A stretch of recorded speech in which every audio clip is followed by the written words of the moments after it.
Jepang pada tahun 1945. Ini adalah negara yang dilanda konflik terbesar dalam sejarah manusia. Ini sekolah, pabrik, dan kota-kotanya direruntuhan setelah bertahun-tahun berkelahi di Perang Dunia Kedua.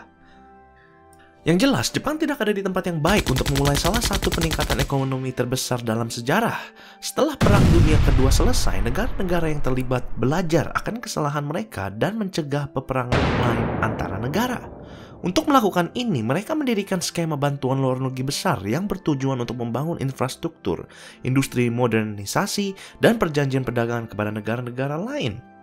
Dengan ini, rekonstruksi Jepang sangat terpengaruh dengan positif dan Jepang dengan cepat menjadi negara Asia modern pertama yang mengalami pertumbuhan ekonomi besar yang berkelanjutan. Nah, pada tahun 1960-an, perekonomian Jepang tumbuh dengan drastis mencapai 11% per tahun dan ini adalah pertumbuhan ekonomi yang terus berlanjut dan Jepang berhasil mengambil kesempatan ini untuk menjadi produsen berbiaya terendah di dunia. Jepang juga berhasil mengembangkan industri mobil yang besar dan menjadi salah satu negara pertama yang berhasil mempergunakan elektronik untuk membantu kehidupan manusia.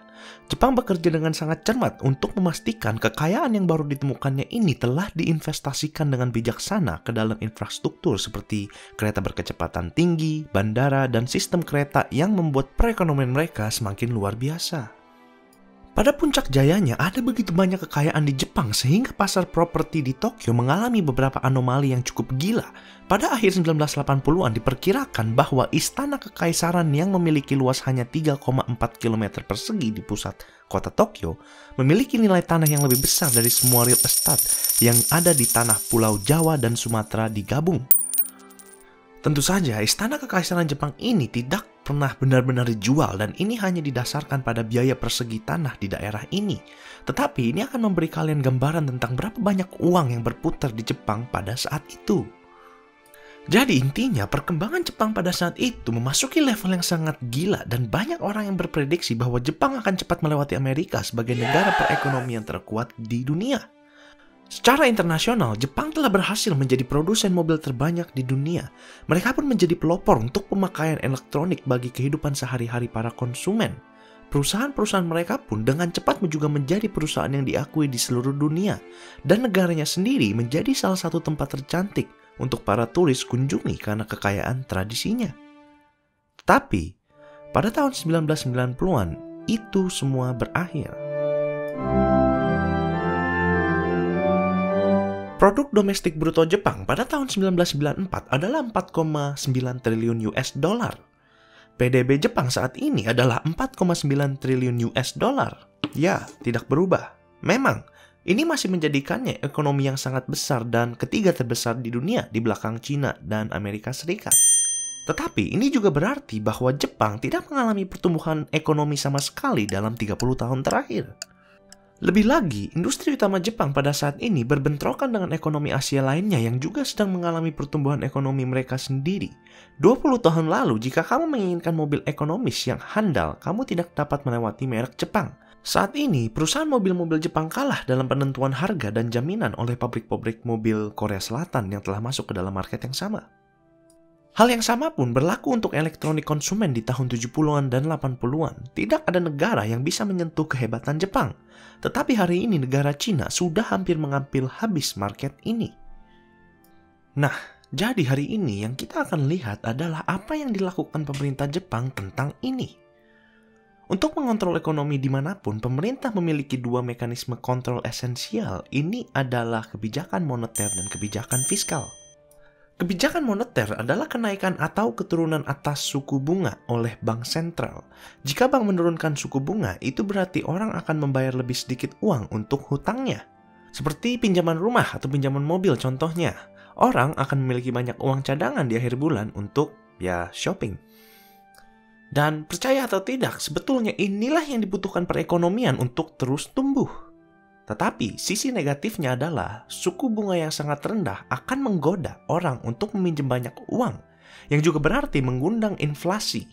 Ini juga dapat berarti bahwa bank sentral dapat terjebak dalam jebakan suku bunga yang rendah karena jika mereka menaikkan suku bunga itu, semua orang yang telah meminjam melebihi kemampuan mereka tidak akan dapat membayar kembali hutangnya dan menyebabkan krisis hutang yang sangat besar.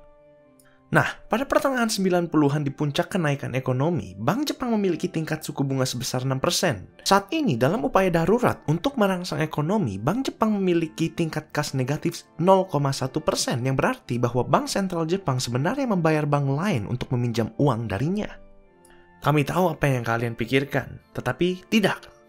Konsumen biasa tidak dapat dibayar bank untuk meminjam uang oleh bank itu sendiri. Karena bank akan menaikkan suku bunga itu bila dipinjamkan oleh konsumen biasa. Nah, mungkin kalian juga sekarang berpikir bahwa akankah ini semua menyebabkan inflasi? Ternyata tidak. Pertumbuhan di Jepang, termasuk pertumbuhan gaji di sana, sangat stagnan sehingga tingkat harga barang tidak naik terlepas dari tingkat bunganya. Faktanya, pertumbuhan sangat lambat di sebagian besar negara sehingga Jepang mengalami deflasi. Ini berarti segala sesuatunya semakin murah setiap tahun. Jadi, bagi konsumen seperti kita, deflasi sih luar biasa. Tetapi bagi bank sentral, deflasi adalah alarm yang benar-benar mengerikan. Jika uang berjumlah sama dapat membeli lebih banyak setiap tahunnya, orang akan simpan uangnya lama-lama dan tidak mau untuk berbelanja. Ya, ngapain juga beli motor hari ini kalau dengan uang yang sama bisa membeli mobil 2 tahun lagi, ya nggak? Jadi, ketika orang-orang tidak memakai uangnya mereka untuk berbelanja, ini akan menyebabkan perekonomian untuk berhenti. Sehingga bank sentral akan melakukan segala hal untuk menghentikan hal ini. Sesuatu yang diterapkan oleh Bank Jepang adalah disebut pelonggaran kuantitatif. Yaitu arti pendeknya adalah mencetak uang sebanyak-banyaknya untuk melawan deflasi. Walau ini sempat membantu perusahaan-perusahaan di Jepang pada tahun 2013-an dan memberi kenaikan inflasi stabil sebesar 3% per tahun, kenaikan ini tidak tersebar secara merata di Jepang. Walau Central Bank bisa memberi stimulasi untuk perekonomian, ini sebetulnya bukan tujuan utamanya mereka.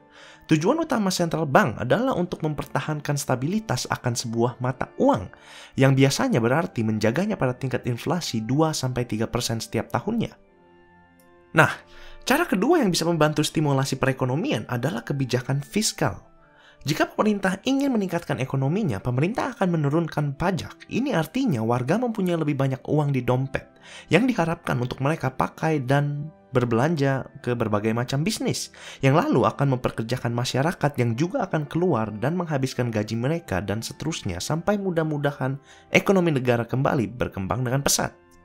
Cara ini biasanya akan bekerja dengan lumayan efektif, tetapi ketika kita menghabiskan banyak uang tanpa menghasilkan banyak uang, tabungan kita pasti akan cepat habis dan akhirnya kita berhutang dengan banyak.